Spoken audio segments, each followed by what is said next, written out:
Welcome to the Tiny Marketing Podcast. I'm Sarah Noel Block, and this show is made for solo consultants who want to get booked out without burning out. If you've ever thought, I just want this to feel easier, you're not alone. Around here, we focus on simple, sustainable growth that actually fits into your life so growth feels doable instead of overwhelming.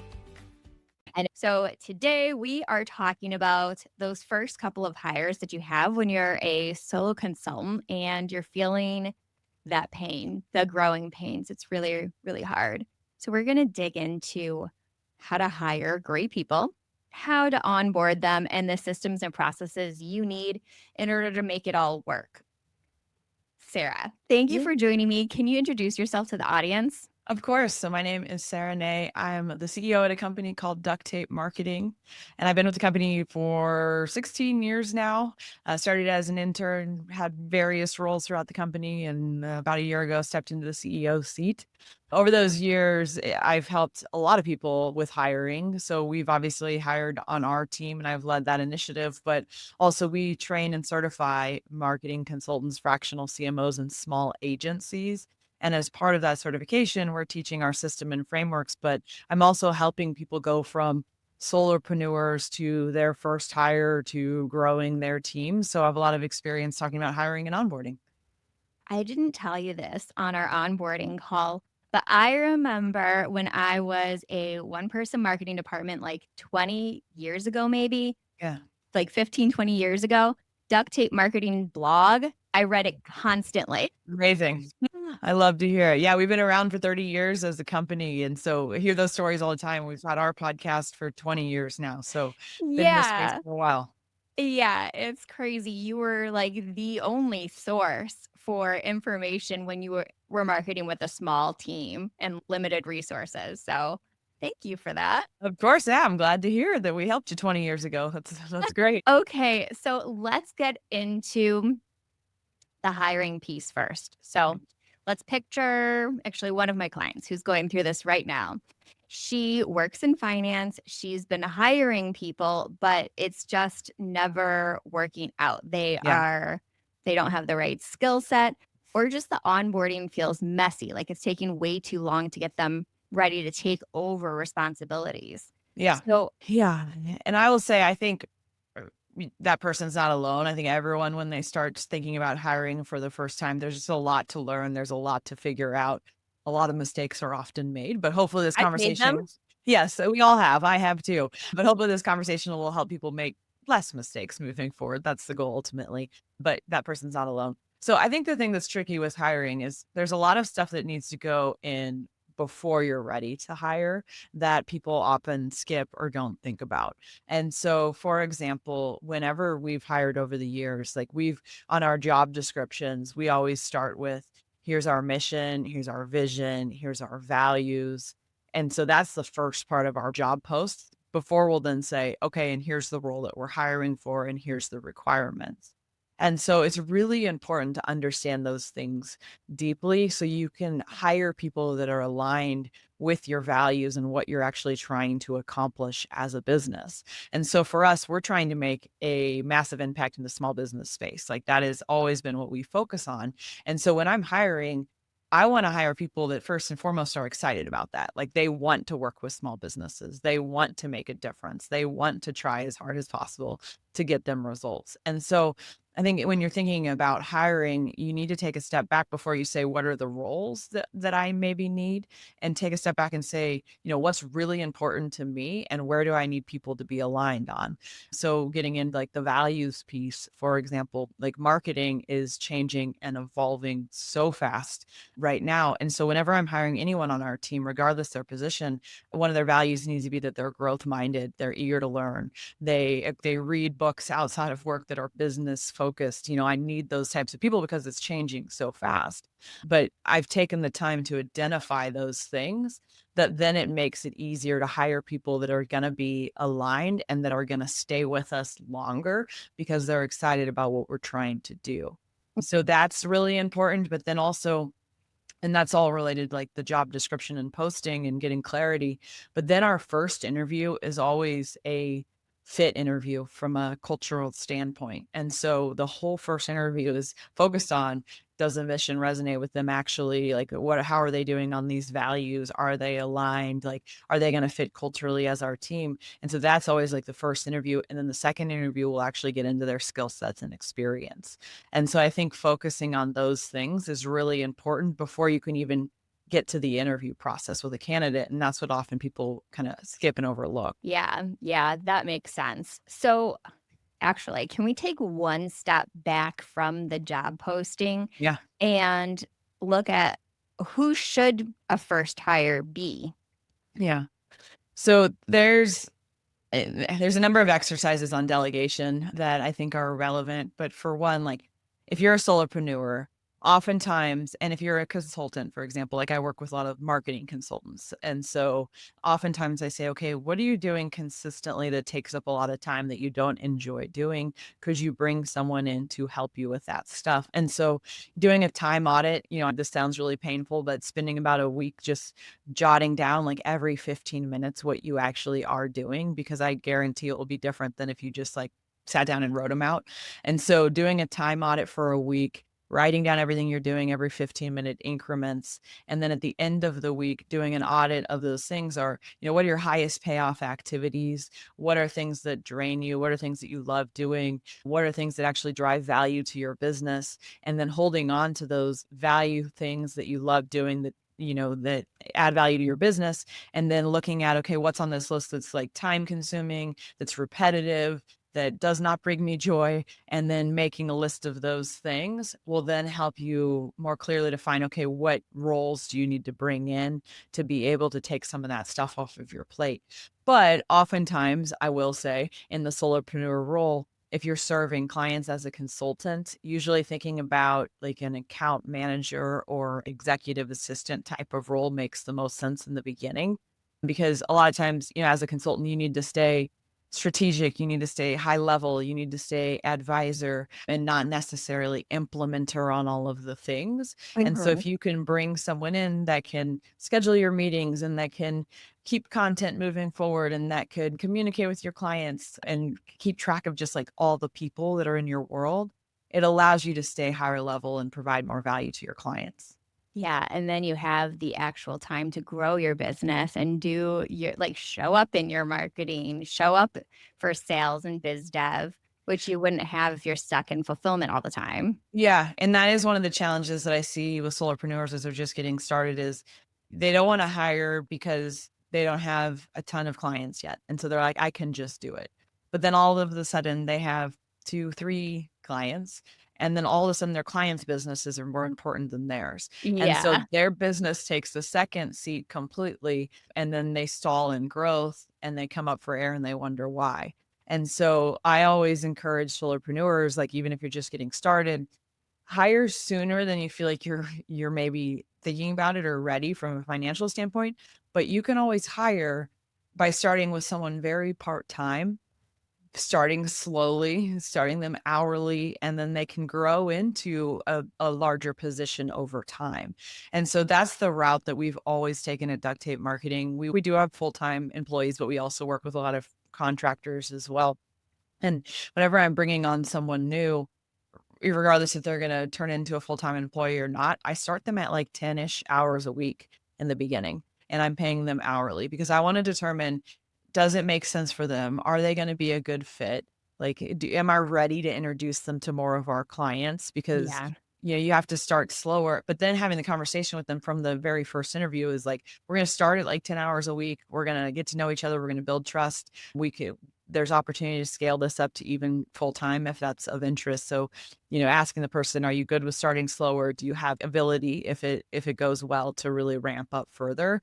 And I think if you think about hiring that way, it seems a lot less intimidating because you're not committing to a full-time person from the very beginning. You're starting small, you're building relationship, and then you can scale them up from there.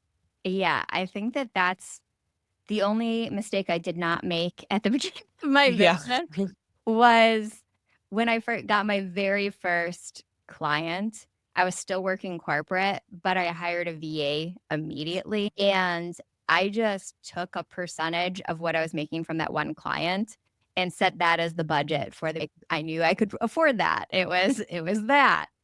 And because I was able to onboard her slowly, like she didn't have like a ton of stuff right away, our Yeah. relationship and she was able to take on so much more responsibility because she could ease into it. Yeah. Whereas I'll talk about the shitty thing that I did. Now she got a full-time job. I had to figure some stuff out. But at this point, I had 13 clients and it was a full-time job. I was no longer corporate and I was in a mad rush to hire people. Yeah. And at that point, I did not do it slowly. Took onboarding was so rough. And I don't work with any of those same Yeah. relationships today because it was just like I was in such a difficult place that I wasn't able to onboard them appropriately or even like vet them appropriately. Yeah, and it's such a better experience, the one with the VA that you shared where you started slowly and you built over time for you and your clients and that freelancer as well. Because I've also made the same mistake years ago. I brought someone on as an account manager. I introduced them to like 6 clients right off the bat. They were completely overwhelmed. There was so much to learn so fast that they ended up not working out. And so we had to let them go. And so we had to let them go was a negative in that story, but also, like, I had to go back to all the clients and be like, "Okay, now you have a new account Yes, manager. that Hopefully this awkward person lasts longer situation. than 2 months." So, it's really important to just start slower in the beginning, and so, I know we were gonna talk about onboarding as well. So now when I bring on new team members, we always start with, like, first you're gonna go through training, and then when you're ready, you're gonna start shadowing on one client. And then you're going to start getting involved with that one client and you're going to learn all of our systems and processes and ways of doing things and all of our tools and all of that with that one client. And then once you prove that, things are working out and we can trust you, we'll give you a second client. You'll get comfortable with that second client. We'll give you a third client. You'll get comfortable there until you get to the point where you're at capacity. And so I'm a big believer in, spending as much time as possible in your onboarding and training to then set them up for long-term success. And another Yeah. thing that we do too that I've learned over the years is, initially when we were onboarding, we would say, okay, we'll have like your onboarding meeting, give you a bunch of stuff, and then we'll meet with you, several days later. And it just left people feeling really overwhelmed. And so now every single time we onboard someone, regardless of their position, we have daily meetings in the beginning where it's like, okay, here's your project management board that we set up because we always use monday.com is what we use with your tasks for day one. Here's exactly what you need to do for day one. Go do it. Ping me on Slack if you need me. We'll meet again tomorrow morning. And then the next day we say, okay, here's your tasks for day 2.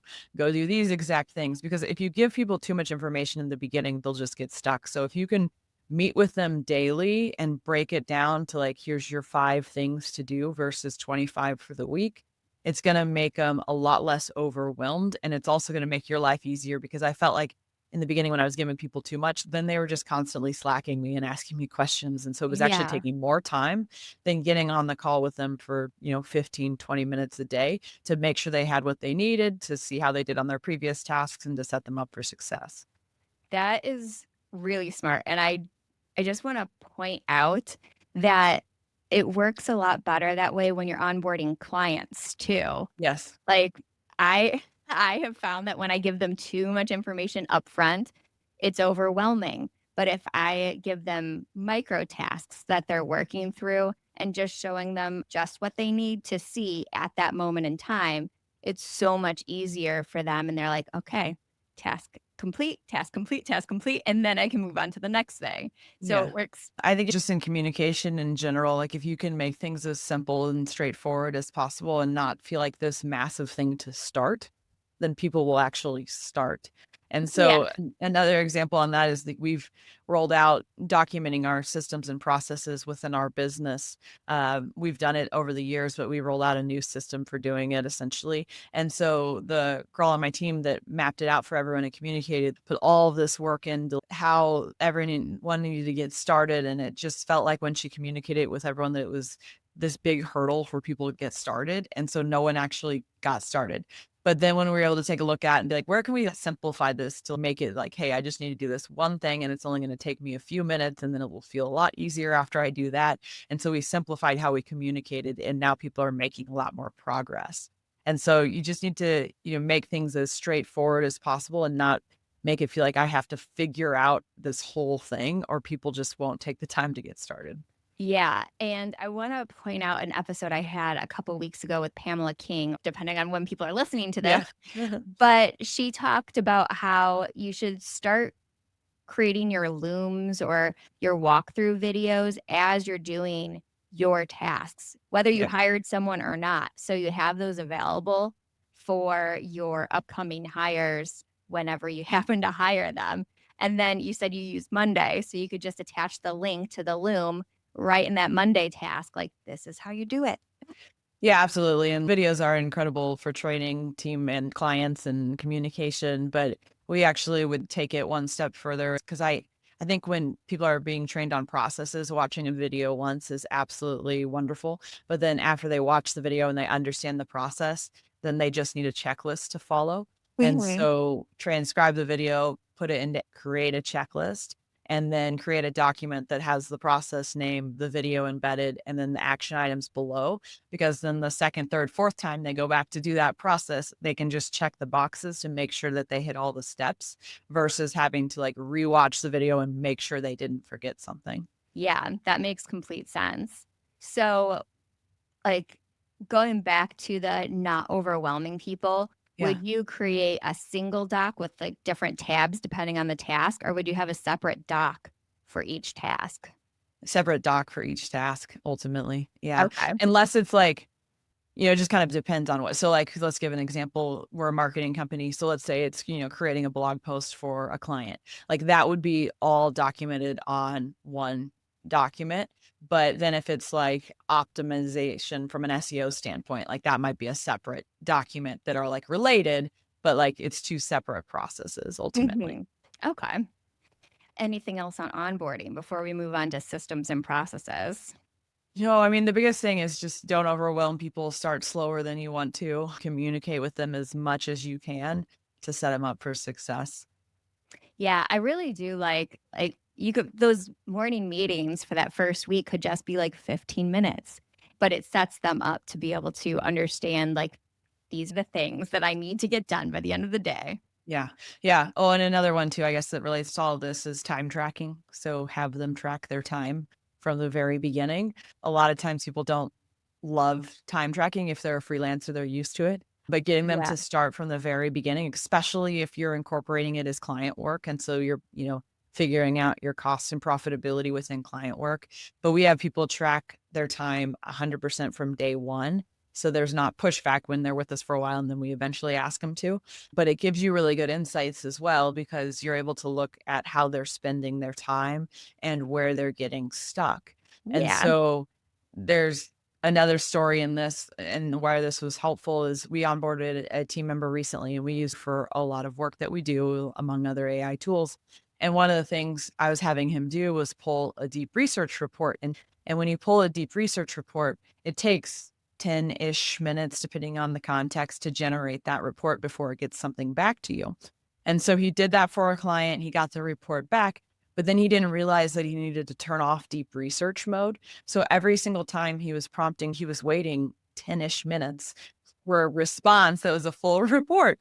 And so I wouldn't have uncovered that if he wasn't time tracking his time clearly, because I was able to meet with him and be like, why did this take you like 2 hours when it would have taken me 10, 15 minutes. And so we uncovered that he needed to turn off deep research mode. Oh, So that that's was a good funny. learning opportunity for us that you would, sometimes I forget about those things because it seems obvious because I'm in those platforms for, the time. And so for someone that's a little bit newer to it, you need to explain some stuff in more detail, obviously. But that was a good learning that if he wasn't tracking his time and putting details as to what he was doing, I don't know how long that would have gone on for. Do you use any specific apps for time tracking?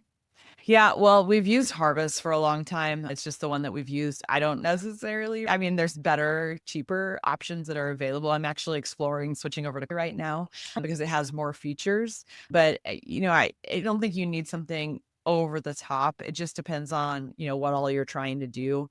But what I like, because again, we serve clients, is I'm able to track in the time tracking tools our revenue from the client and then also the hours that are spent from our team. And I'm able to Yeah. see reports because that's a challenge as well as a solopreneur. When you start bringing in team members, you'll see your profitability go down. And so you need to price your engagements to justify bringing on these team members. And so in our engagements, we have very specific profitability goals. And so then when I'm, every single month, I'm looking at where my team is. And anytime we have a new client, I'm like, okay, here's your budgeted hours as the fractional CMO and as the account manager on this account. If you're going to go over, please let me know and let me know why you're going over. And then at the end of every month, we look at their hours and we say, okay, you were green, yellow, or red, depending on where you're at in relation to our profitability goals. Like, why were you in the red or yellow? How do we get this client back on track? Do we need to increase scope? Or was there just some weird one-off things that happened? And so it's, within client accounts, it's not enough to just track it. It's to set specific hour goals and it's to communicate with your team on a regular basis, whether or not they're on track and how to get them back on track. Yeah, that's really smart. I I was time tracking everything that I did for this period of time because I was trying to figure out which one of my offers was the most profitable. Yeah. It's like, how much time am I spending on this thing? And then when I looked at it, I'm like, I'm spending the most time on this thing they don't even care about. Yeah. Cut. Yeah. Yeah. Cut that off. And great insight. And then you also will find, maybe you're spending way too much time on something that's still valuable, but there's ways to then optimize that time by bringing in AI tools to help make things more efficiently. So if you're not time tracking, it's hard to make those decisions because you're making those decisions based on feelings. Yeah. Also, time tracking helps you then price engagements moving forward because you'll say, okay, this similar client, similar needs, we're hitting our profitability goals. It's priced at this. So it just helps you make better pricing decisions as well. Yeah, that's something that I was talking to someone about on LinkedIn yesterday. Yeah. How do you figure out your pricing? And that was exactly it. I was like, I literally timed it to figure out how much it needs to be. And then I was never questioning, like, am I overcharging or undercharging? I'm like, this is the amount it has to be. Yeah, yeah, exactly. And that's a big piece when people are just getting started. We work with a lot of people that have, left corporate and this is their first time launching their own business. And confidence in pricing is sometimes a Yes. challenge for people when they're just getting started. And so they undercharge and then they don't increase their prices and then they get really busy again, but not hitting their revenue growth goals they'd hoped for. And so, I'm always a big believer in like, as you're just getting started, yes, you can charge less than you want to be at in the beginning in exchange for like case studies or testimonials, but increase the prices every single engagement till you get to the point where you really want to be.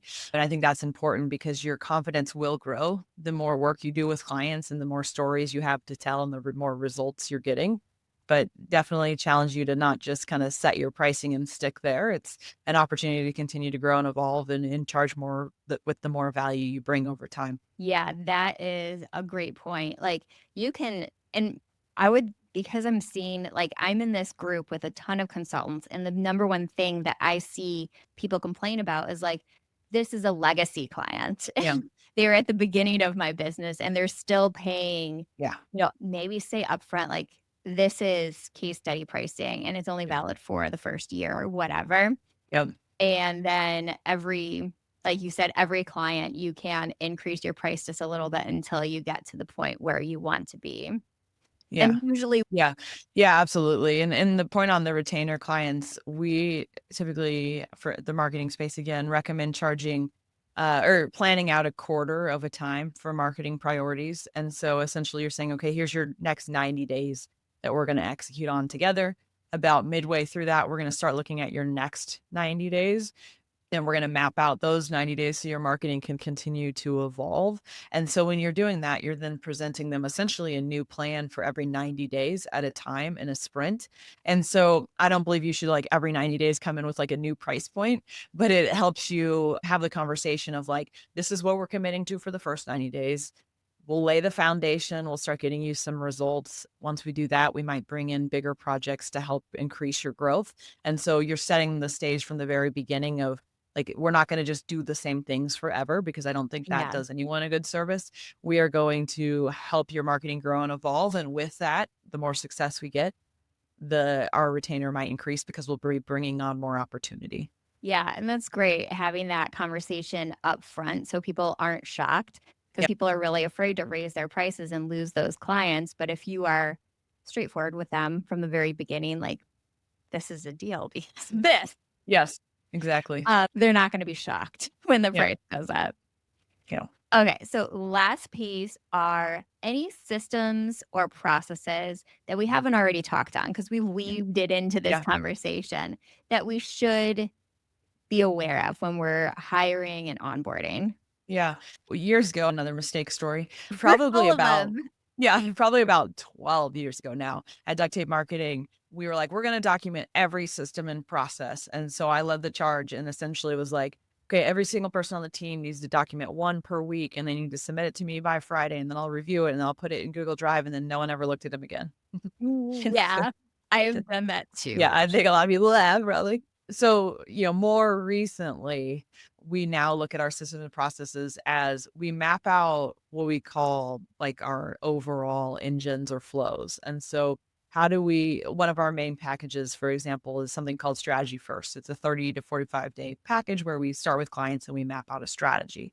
So we essentially mapped out what are all the steps in first that we want every single client to experience every single time. So it starts with, completed payment and signed agreement, and then they fill out an intake form, and then we do a discovery call, and then we, do these research elements. And so we basically mapped out all of the steps, and then we looked at it and we said, okay, out of these steps, which need systems and processes documented because a human's going to do them and there's multiple steps in them and we don't want any mistakes. And again, we want to ensure a consistent experience across the board. And then those are the systems and processes that we documented. So it's not about going through like, let's document everything in your business. It's what are the reoccurring things that you're doing on a consistent basis that are really important to you, your business, your clients, and it's documenting those.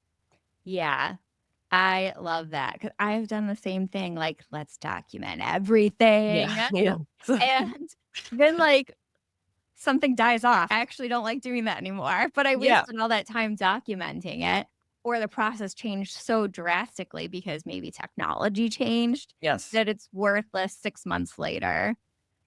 Those big things that you're doing, like for me, like for example, documenting that process would make a lot more sense because I'm doing it with pretty much every client.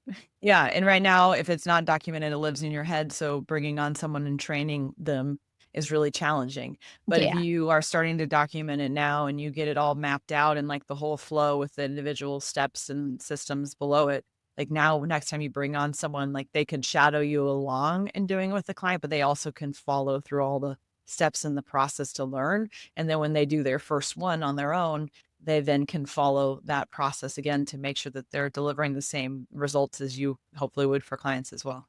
Yeah, that's a good point.